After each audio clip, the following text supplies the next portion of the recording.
So here I am in the largest cathedral in Georgia.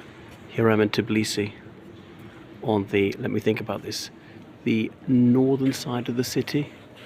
It's bisected by that river.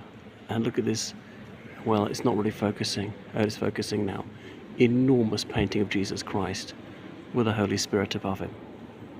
If I go out, you get an idea of the scale of the thing.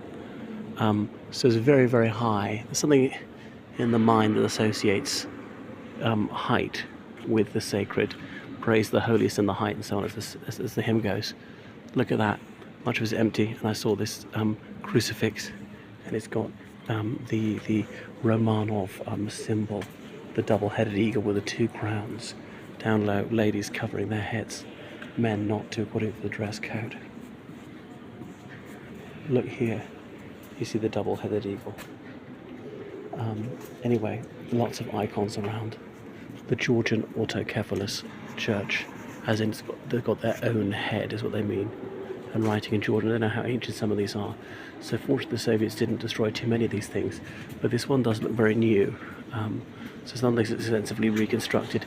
Often in the Soviet era they were confiscated in that 1930s anti-religious campaign, and they were repurposed to be anything: schools, granaries, whatever, accommodation. And there's a monastery and there's a convent attached to this one. So you see loads of images of the Blessed Virgin Mary, the Child Jesus, people lighting candles. You notice there are almost no chairs because people stand throughout worship. And here's the cathedral of the bishop, and it's behind the rood screen there that the action takes place, as you'd have found in the medieval Catholic Church. And I've been to worship, not in this one, but in other Georgian churches, and the priests face away for the people because it's not a performance. This is for God, it's not for human beings. So yeah, everybody stands, people are coming and bowing, crossing themselves several times. There's the most magnificent chanting. It's a quite otherworldly experience. It's deliberately ill-lit, and this dimness, it emphasises mystery. We can't really understand things. And look at this full-scale model of the Holy City of Jerusalem. And then there's, look how intricate the woodwork is there on the door. I hope you get some sort of idea of the handiwork, of the detail on it. It's not really focusing very well, but anyway. Yeah, so it's just replete with these images, people bowing to them. So much for its sympathetic magic, and believing that the correct propitiations will bring desired outcomes, health-wise, in exams, in your personal life, anything, promotion, the avoidance of disaster.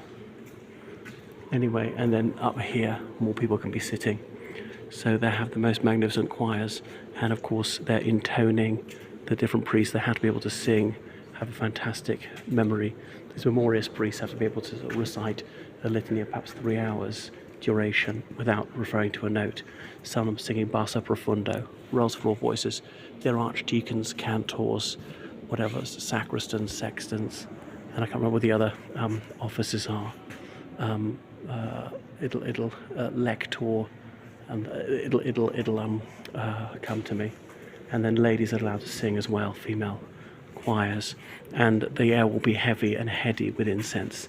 So there's a complete sensory experience. It's quite mystical. So yeah, very gratifying. I was on Sunday, yesterday at a church. Anyway, so that's probably enough. This cathedral, I got permission to film. They said I didn't have to pay, but they're big. A few beggars around. I did feel very sorry for one old woman who seemed to be quite severely disabled. So anyway, that'll be like a last look at the cathedral. Right, and there's the exit. There's that nun who gave me permission to film. I'll switch it off now.